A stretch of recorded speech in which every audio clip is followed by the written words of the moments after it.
Okay, what do you want to do today, Sharon? I think I'd like to hear about energy, accelerator. You always say that. No matter what happens, you always say that. Energy. If you hadn't caught it, this is Hawaii, the state of energy, in more Clean ways than one. energy. It's kind of a redundancy. Double entendre is what it is. And we're going to talk about exploring entrepreneurship at the Accelerator today with Mike Pfeffer. Mike Pfeffer. Say hi, Mike. Hi. It's good to be back. I was here a few months ago, and happy to talk to you about what's going on, and we can explore whatever you want to talk about with the Accelerator. Now you know Mike Pfeffer, in case you didn't before. Okay, we have Shanda Durnford on the phone from Hawaii Energy. She's not on the phone anymore, but she will be back shortly. Okay, let's go to Mike. Mike, you're with Ibis, and Ibis is a spin-off from Oceanit. Did I say that right? You said that right. Ibis Networks, it's a spin-out from Oceanit, which is a company here that's been around for 25 some odd years. They do a lot of applied research for military projects and large government projects, and then they spin the technology out into the private sector. And about 20 months ago, I became CEO of Ibis Networks, and we spun some technology out in the energy space. Okay, is this going to bite me in any way? No, it's going to blow up. Don't press the red button. Whoa. So, qu'est-ce que c'est que ça? Showing this the best I can. Qu'est-ce que c'est que ça? That's French for what is this? Yes. So, this is the next generation of our base technology, which is a smart plug, an IntelliSocket. And what this does is this allows you to measure and control energy consumption for any plugged-in device. So your copier, your coffee maker, your computer, your monitor, your television, any kind of device that you plug into your wall, into the wall socket, you can then measure energy consumption and control it. And multiple studies around the country are finding that 25 to 50% of the energy being consumed in a business campus today is coming out of the wall socket, out of the plug load, as they call it, plug load consumption. So this device has a radio antenna inside of it, and you plug in hundreds of these. They link up and form a mesh network. They talk to each other, and then they've got a little computer board in there, and they measure energy consumption for every device on the network every 15 seconds. We build up a very robust understanding of the energy profile of your device, and then you log in and we can send a command to turn things off when you don't need them. So if you think about it, who's we? We being you, the customer. So you have a login, not me. I'm not controlling Big Brother out there watching everything I do. You know. So you as a customer, we'd install, say, 1,000 of these. Hilo, for example, would be a great installation. And you've got vending machines and coffee makers and all their stuff. And most college campuses, most high school campuses are actually only occupied about 30, maybe 40% of the time. The rest of the time, the campus is functionally closed.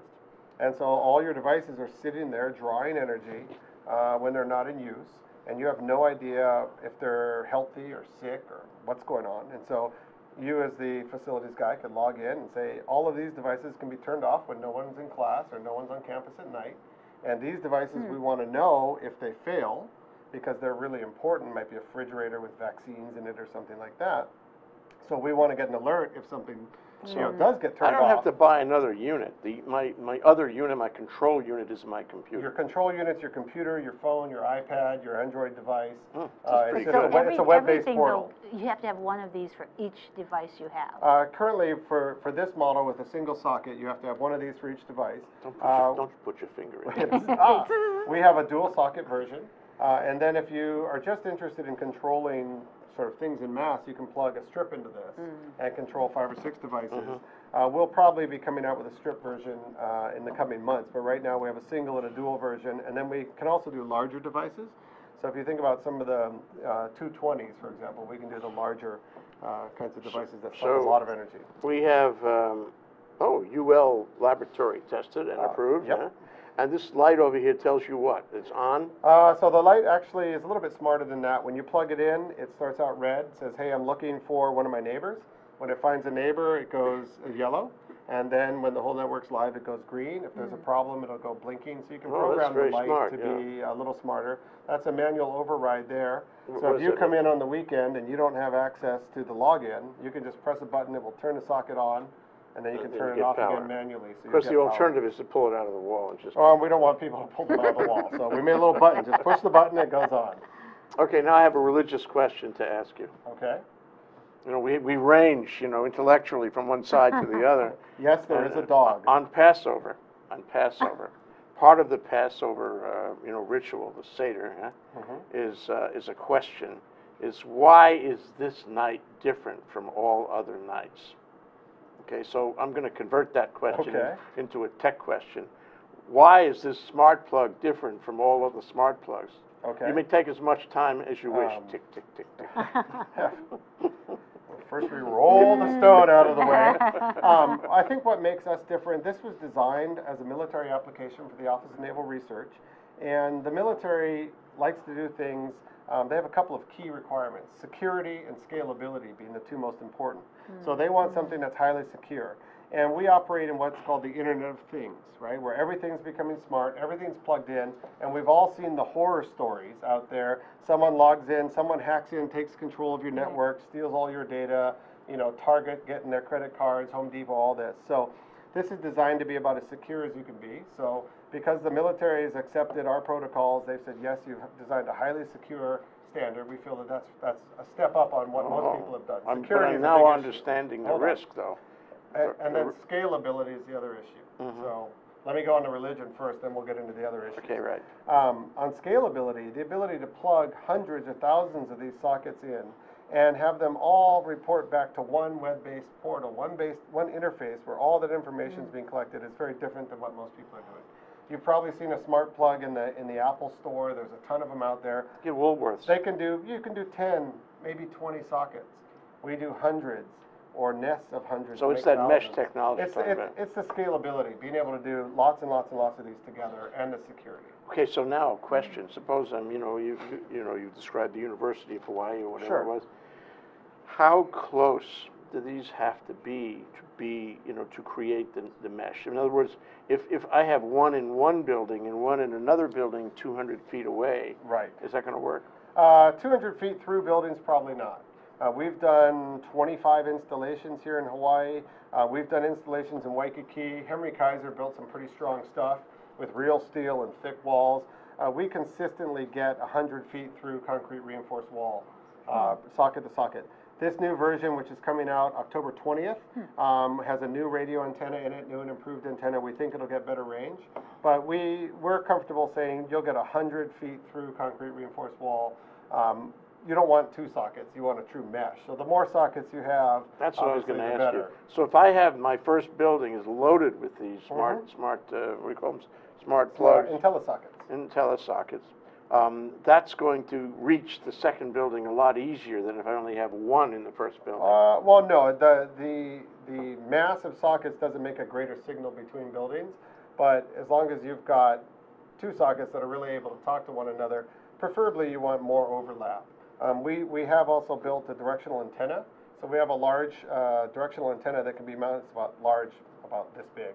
That can be mounted on a building to go 400, 500 feet to another building if required. Oh, so you can always enhance it that way. We can always enhance it. The other thing we do is we have another socket that just has an Ethernet port, and it's kind of an extender.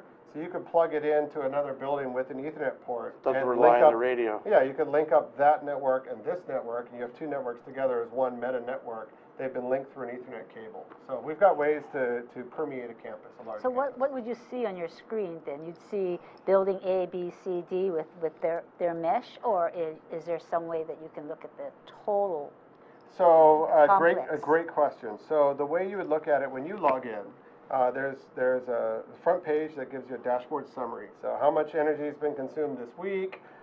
Here's a week-long profile of your energy signature. Any alerts from sockets that are not reporting or what have you. You can design your own, front page. Then as you start to drill down, you'd see, okay, here's location 1, here's location 2, location 3. So we have different pages or different levels that are attuned to different kinds of people who are looking at it. So CEO, I just want that summary page. The building facilities guy, he wants to be able to drill down and look at each individual building. It all reports back up into one meta network. So if you're getting a report as a CFO, you're going to get one report about the entire network that's got everything aggregated for you in one place. Can I also control all the smart devices on the network? Yes, so you can do command and control, you can set timers, you can set schedules, You can set things to turn on and off at 5 p.m. to 5 a.m. You can have one that you want to monitor but not turn off. You can do whatever you want with any individual socket. And you do all that on, there's a kind of a drill down page where you set all those schedules. So if I'm traveling in Yugoslavia and I decide I want to change the way the house looks to whoever might be passing by, I can do that. You could do that. We currently don't deploy these systems in residential markets, so we're not in houses, and we're in businesses. But yes, if you were in Yugoslavia and you said, holy cow, I forgot to turn something off at ThinkTech, you could log on with your iPhone and you could turn these devices on and off. But there's no reason the one right here in the table, couldn't be put into our studio right now or in my house. There's no, well, it would have to have a base station to go with it. But yes, we could install 5 of those sockets here today and get them up and running in about 10 minutes or less, Okay. 5 sockets. So the base station connects to the internet. The base station connects to the cloud, to the internet. Yeah, okay. So. Wow, this, why, this is going to be everywhere, isn't it? I hope so. Why is it not That's the everywhere goal. right now, Mike? I think one of the things that attracted me to the technology is it's plug load energy consumption's been an area that's been growing in importance and focus for people in the energy efficiency space. Everyone knows that it's a problem and it's a big problem. It hadn't really been tackled. It was kind of lower down than energy efficient lights and air conditioning. It's now the big thing. I think that there are multiple people, multiple companies that have focused on the problem. We've all kind of come together now. Now's the time. I think technologies come together to enable this kind of deployment. It wasn't possible 5 years ago. What kind of He's cost right. are you Mike talking? Pfeffer is right. Always. He's Cost. usually right, sometimes right. And when he says that now's the time, because it is the time. This is the time. This is the time. This We're is the gonna- time, Mike. Thank you for Time. mentioning that. Thank you, Sharon. It's the time for a break. A break. We're going to have a little break here in Hawaii, the state of clean energy, exploring entrepreneurship at the Accelerator with Mike Pfeffer of Ibis Networks, yeah? Yep. And we'll be right back. You'll see. You'll see. Aloha, my name is Daniel Luke, and this is my co-host, Ing. We'll be here every other Monday on New Media, The Bleeding Edge, on ThinkTech, talking about the intersection of social media and the news. We'll cover technology, trends, and other fun stuff. Did I leave anything out? Well, I'm here to keep you honest, so that's my job, to remind you of everything you've forgotten and to challenge you at every point. Excellent. My wife tells me that I'm wrong about quite a lot. Okay, we're live. We're not kidding. We're still here. We came back. Yep. Came back to Brill Cream. Remember that one? You guys are too young. Okay, this is Hawaii, the state of clean energy, exploring entrepreneurship at the Accelerator with a real entrepreneur from the Accelerator, Mike Pfeffer, who has a lifetime of entrepreneurship and tech Gray hair to prove it. investment and development. Really been around. Okay, and I had one question, Sure. my French question. Yes. Repeat your question. We had religious question before. Now we have French question. What was the French question? The French question is combien. Which is what? I don't speak French. Oh, sorry. It means how much. Yeah. Ah, that's it, how the much? Cost, the cost. I knew I should have taken French and it's Japanese, so ikura desu ka? So these cost in the neighborhood of currently about $65 to $75 a socket, depending upon the number of sockets that you order and which kind of sockets. We're constantly striving to bring that price down. You can probably find a slightly cheaper socket for your residential application where you've got Wi-Fi instead of Zigbee and not as much security and all that. We're right in the middle of the price point for enterprise level solutions. Qu'est-ce que c'est? we That's French find, also. What is enterprise double solutions? So our focus is on big business, large corporate campuses, large school campuses, hospitality. Enterprise means, you're not going out and putting 20 of these sockets in your home. You're going out and putting hundreds of these sockets for big business and large campuses. So what would be called enterprise Internet of Things, EIoT.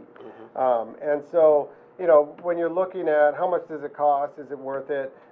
One thing to look at is what they call a savings to investment ratio.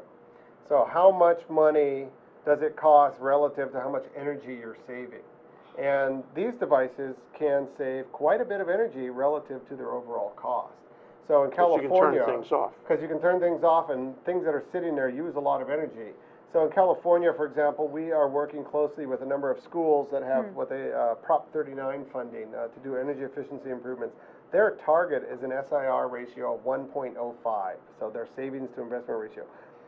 We're finding 1.44 to 1.7, so a much higher savings to investment ratio, which is a good thing. That means we're saving more energy per dollar spent than most other kinds of energy efficiency devices. And if you think about it, it makes sense because, yeah, so this costs 70 bucks, let's say. Now, you're able to turn off your device that's sitting there using energy every day for 12 hours or 15 hours a day when you're not in the office or you're not on campus. And over a couple of years, that's a lot of energy. Well, let's take a television. Sure. I see that little red light, blinking at me when it's off. It's like our monitors, when they go off, there's a little red light. Yep. And then we have to turn them back on again. But the light is burning, and so many things in the house. I expect one of these days there'll be legislation, probably it'll start in California, because all this kind of stuff starts in California. And we'll pick it up right away. And it'll say, you can't sell devices with little red lights, that when it's not being used, it's really off, right? And how's that going to affect your business model? So I'd like to sort of answer that by taking a step back. Yes, California is leading the way. They just passed Title 24, which is legislation designed to push smart technologies into the home, into the walls. The way I look at this is you've really got two extremes. You have new construction, so you have people building smarter homes and smarter businesses where all of the sockets and light switches and everything is integrated. And then you have companies building smarter devices. So the device itself is smart. The device itself has technology built in to allow it to communicate and be an IoT device. Well, in between that is the billions of devices and the billions of wall sockets we have in existing buildings that aren't smart. That's where you're going. So that's where we're going, and we believe that our platform can accommodate other additional, smart technologies as they come online. What's important is building that trusted platform that people use, and as new technologies come in, we'll incorporate them. So I'm not worried long-term about that. I would say, to your example, unfortunately, you picked one of the most energy-efficient things out there right now. Modern-day television flat screens are extraordinarily efficient when they're off. The little red light isn't taking much. It's an LED. They're really, really energy-efficient devices. But your old, your Braun coffee maker with a little glass, hot plate thing, those are 50 watts sitting there all the time. All the time. All the time. Yeah. So there are many devices that do consume a significant amount of energy sitting there. A large copier machine is probably using 100 watts, 80 watts, 135 watts when it's sitting there in standby mode. Now, I predict that what you're doing is, it's going to get more sophisticated, the screen. Absolutely. The software on that screen is going to allow the owner of the enterprise or the house to do all kinds of control things. And you'll hand him, sort of a menu of things or sort of a combination of things. Call it a scheme. You'll hand him a scheme, and it'll be, we want to be very aggressive, not so aggressive, not aggressive at all in terms of controlling our use of energy, and it'll go out and do that. And after a while, it'll be almost automatic. So can you program it like that? Can you program it, or do you have to manually say, I want to turn this or that Oh, no. this off? Yeah, it's just all programmed We in? believe programming is the way to go. Many other studies have shown this. You kind of hesitate to say, but people like to be told, what should I do? And so our platform will say, hey, based upon the findings that we've had by having these installed for a couple of weeks, here's the kind of use patterns we're seeing with you. Here's what we think you should do. This kind of makes sense. And most people will adopt that and say, okay. But you can always go in and tailor-make your solution for whatever you need. So you say, okay, I want to do that, but these devices are special. So you can be as individualized as you want, or you can just say, set it and forget it. And most people set it and forget it. What I would like to say about that, and one of the great opportunities we see right now, we're working with a number of schools here and talking to Hawaiian Electric and Hawaii Energy and others about projects that we think have a huge potential, is education. Workforce development, educating the next generation of people that are going to live in Hawaii to be energy efficient from little kid days on up. And you see this, a great example of this is at Punahou School, where the K1 Omidyar network is a LEED Platinum certified campus. And the kids there learn about energy efficiency from the time they walk in the door to the time they graduate from high school. And we're starting to see the ability to do this with public schools, with universities, with businesses, where you're educating people about what they can do and how much energy is being consumed. And once people start to learn that, they make choices and they become better stewards of the environment, better stewards of energy consumption. And so I think we'll see a pervasive improvement as people understand this better. So we think the educational component is going to Sounds happen. great, yeah. It's gonna This happen. kind of device and that kind of software that you're working on will become pervasive. And those kids, you know, who used to be very concerned that they could participate in energy savings and efficiency, they're going to find the whole thing is automated. They don't have to worry about it anymore. It'll happen. It'll happen without them participating, and they'll forget. They, you know, But they could see their usage too, right? It's okay on the as long as screen, your which is machines are sort of- running. Yeah. Well, you see the usage. I think a great analogy is if you have a hybrid or an electric car and you see that dashboard, you learn an awful lot about regenerative braking and things like that you never knew. So just having that ability to to have see that it. interaction, to Yeah, see it, yeah. changes your behavior. So you said before that you were going to give us an update on Ibis, and before we move on down the road of our discussion, I just want to know if there's anything else we need to know about how it's doing, anything going on right now. Sure. So great news, very exciting. We're launching this new improved socket and software platform on October 20th in San Francisco at a big emerging technology conference. And so full production, the new user interface, everything's going to be live. So that's a big step for us. We got UL certification, as you noted, on our version 2.0. That's not an easy process, let me tell you. They actually break these things down and destroy them and do all kinds of fun How stuff. long does it take to get URLs? UL certification is about 10 weeks and some number of thousands of dollars. But you've got to have that. So we're very excited. The whole thing's going. We have a bunch of projects pending right now in Hawaii and some in California that are starting to come together. So can't really talk about them live on TV, but we're really excited. Hawaii Energy, which you mentioned, Shonda's been part of this show. Hawaii Energy recently put out an energy auction process where people could bid to have Hawaii Energy support some of these projects, and we are putting a number of projects in for consideration in that program. So we think that's very exciting, a great way to get companies engaged and hopefully use our product. So we're hoping the fourth quarter is going to be a time when you start to really hear about and see Ibis in the field, and you know, hopefully some of you will call in and be customers. So what's your next move for Ibis? I mean, is we going public sometime this year, or is it next? Certainly we're not at that stage. Wouldn't that be nice? You know, our next move really is we're expanding our operations in Hawaii. We have a California office now. We're expanding our operations in California and the West Coast. We are constantly looking at the Asia-Pacific, Pacific Rim region. There are a number of island nations and Asian countries such as Japan and Korea where energy costs are commensurate with Hawaii. You know, they're in the 50 to 70 cents a kilowatt range. So always looking at ways where we can take what we've learned here in this green lab of the Pacific and help other countries in the Pacific Rim adopt technologies that we've demonstrated here. So Why don't you put this on you know, Amazon or Alibaba? Notice how I slipped the Alibaba thing in. You know, because you know, really, I mean, in the end of the day, I mean, and there, for example, there are alarm companies, security companies, which is, you know, a similar kind of thing, controlling your house, watching your house, where, you know, you go on the website, they give you like a package, and you can change the package with all the gear you want. Right. Push a button, and now it's in a box, into the door, and you install it all yourself, and then plug it in, and off it goes. I mean, it sounds to me like that's what you could do here, and all you've got to do is get an internet sales platform, and you won't have to think much about it. That's it. You're having that great old problem, right? You turn it on and the clicker starts to go. Absolutely, drop ship is something that we're looking at. The ability for you to log onto the website and say, I need, you know, I have this kind of office configuration. I want 300 sockets, and we'll send them to you.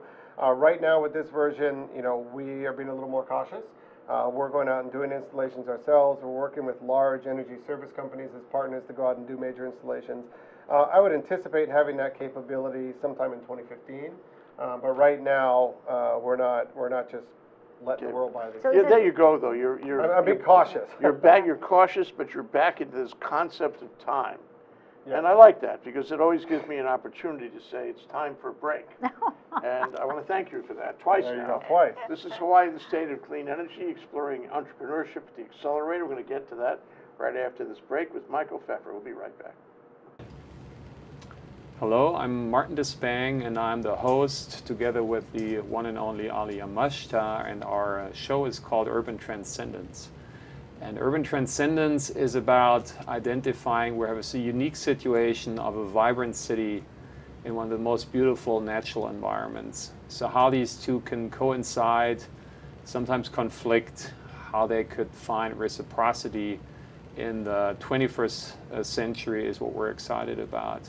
And we're planning on bringing in a diverse body of guests, both from the arts and the science and the established and the wise and the emerging generation. So hope you will join us. We'll always be on Thursdays from 1 to 2 p.m. Okay, here we are. We're back. We're live. We're here with Michael Pfeffer. That's him.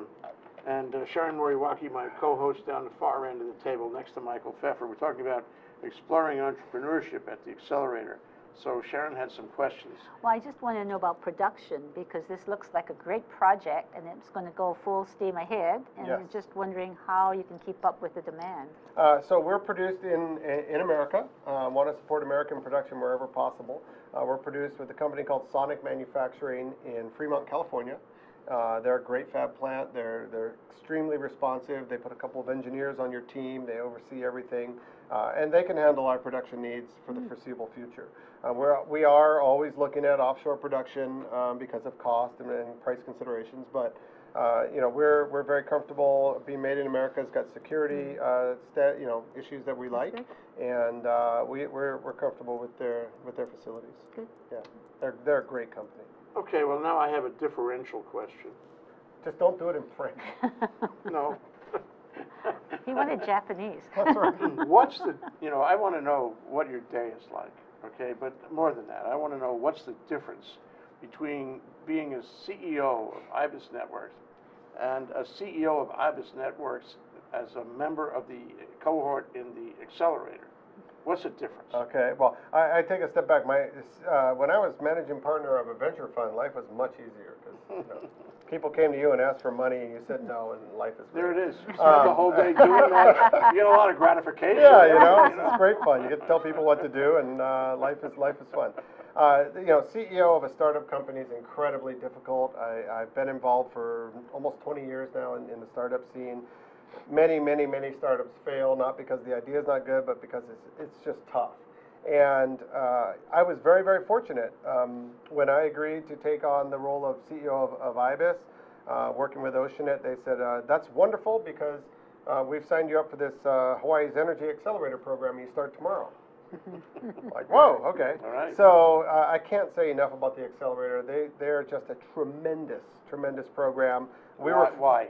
So, I mean, everybody says that, but it would be, we'd be remiss if we didn't ask you why. Absolutely. So one of the things I really like, it's very focused. It's a week-long program, and we were part of the first cohort of early-stage seed companies. We just formed, and they provide mentorship.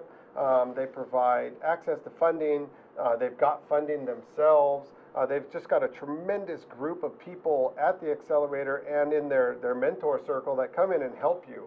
And I found being able to immerse myself in a week-long program with the co-founders of the company and have all of this external input, and then the other companies and their CEOs, and just having that ability to become a family, if you will, and support each other and riff on ideas and beat each other up in a really healthy way was something that you just can't get anywhere else. Well, you can get it at ThinkTech. Oh, there you go. Yeah, you'll beat me up all day long.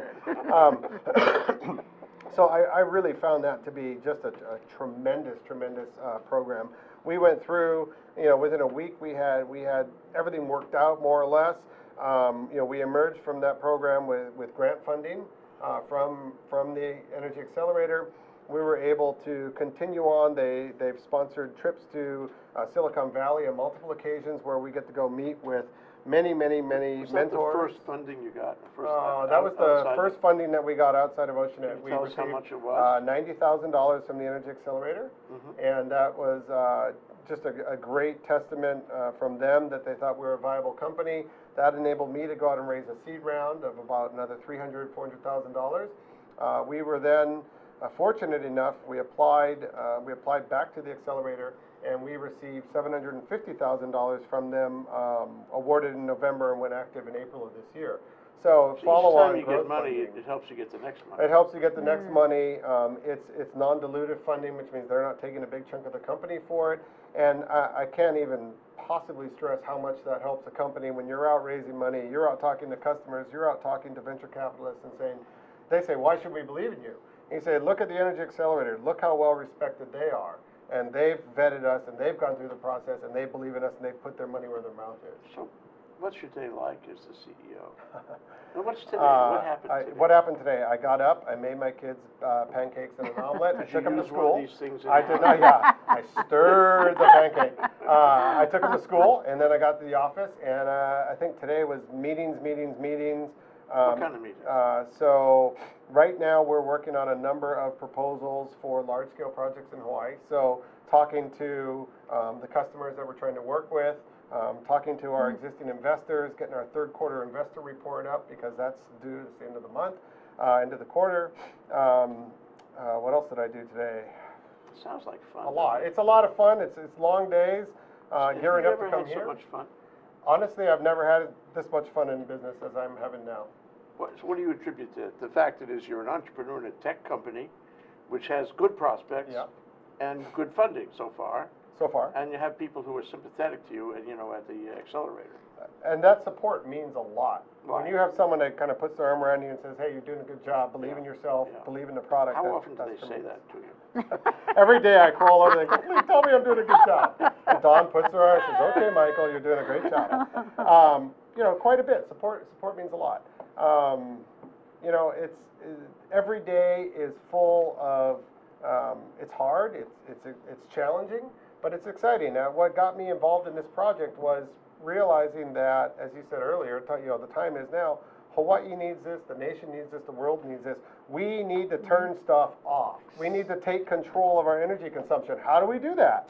Plug this thing in. So you let them all talk to each other. working for the common good. This And, is gratifying, yeah. And my kids, I've got an 11-year-old and a 7-year-old, and I want them to grow up when they're 18, when they go off to college, they go, wow, Dad created something that helped, that changed the world a little bit. Okay, but now there's one more question. We have a few minutes left, and I'd like to sort of buzz into that one. And it goes to a crack you made earlier, okay?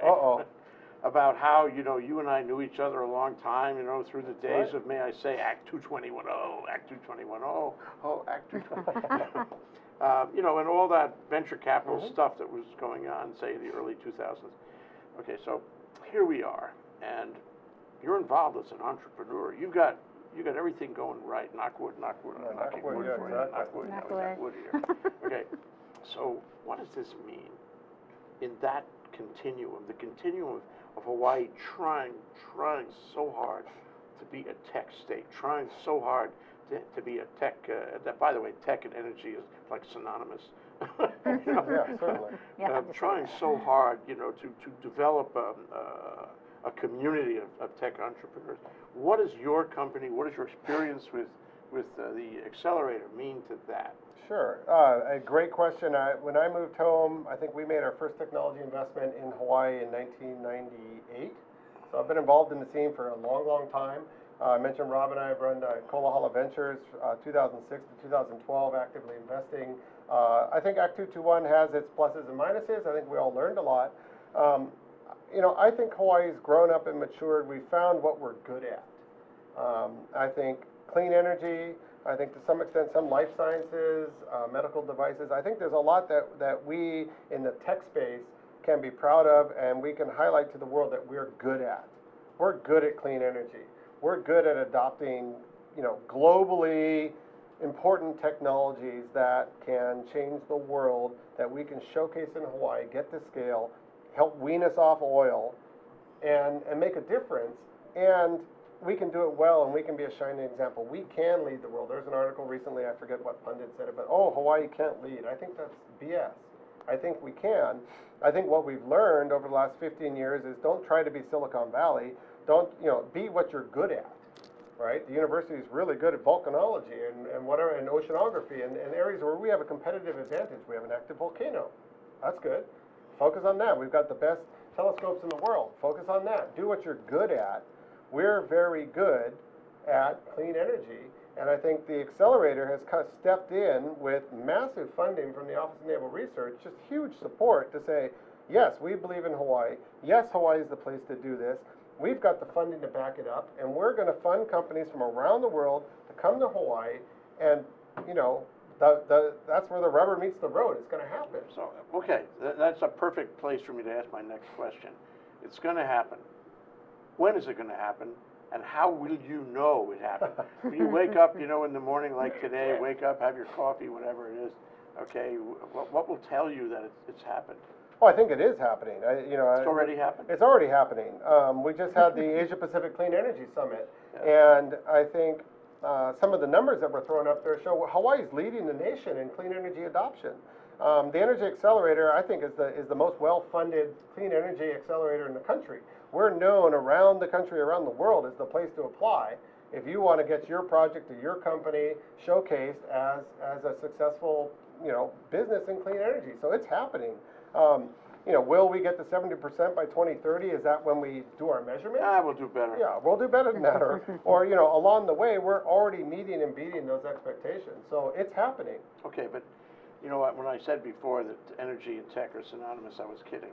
Well, but they are. Tech is everything. Tech is, well, it's just logic now. That's my logic question. Right?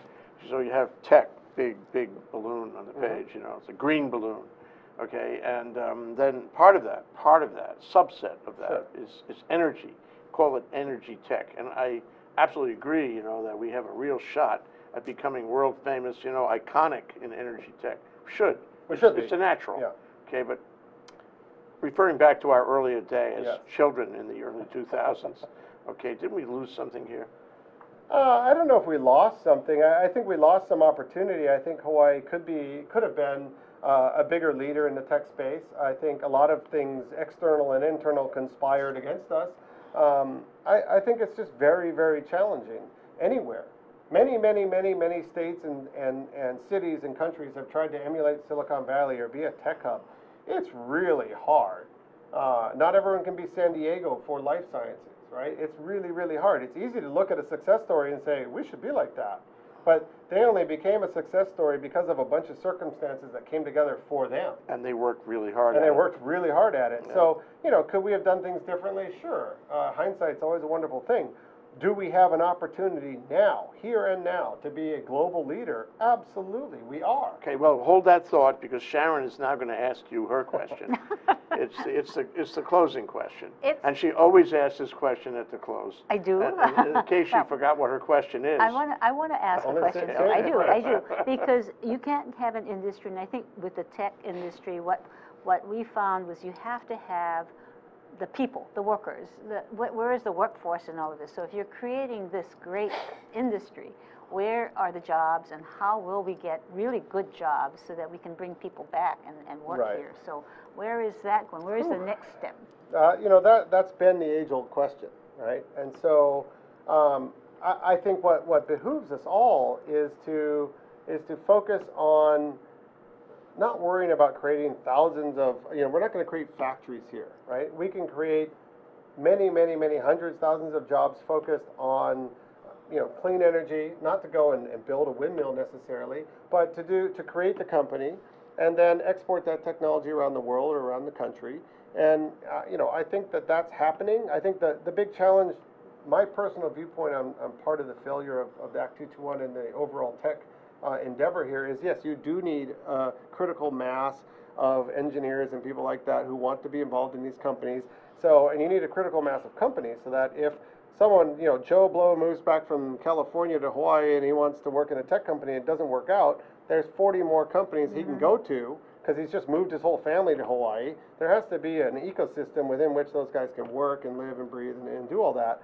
I think the university has to support that with their programs, which I think they do. I think we're getting there. I think we're seeing that in clean energy, definitely. There are, you know, a plethora of companies here. There's a lot of companies here in the space where you can, you know, you could leave one company and go work for another. I think we also need to recognize that, you know, we will never create hundreds of direct jobs in Hawaii with Ibis.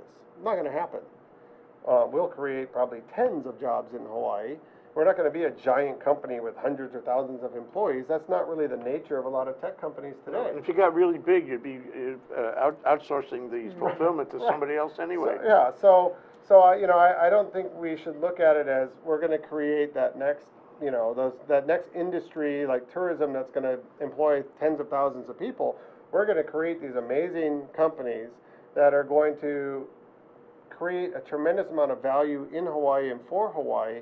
And the ancillary benefit to all of the companies that live and breathe in Hawaii by having successful business people here is going to be great. I think you have these sort of generational shifts in what the business focus is, but to me it's about the income that all of those companies spend into the community and all of the businesses that they support that's important.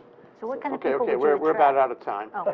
So, but I mean, I was just getting myself into trouble. You were really on a roll there. It's too bad to come back again. Why not? And Sharon, that question you asked was my question. That was exactly the question. I think what we learned here is actually that there's great future, and it isn't in building necessarily, you know, the heavy equipment like wind turbines. It's in building this kind of stuff and smart grid kind of stuff, electronics kind of stuff, high tech kind of stuff, and that's what will make Hawaii iconic. But for now, let's say goodbye.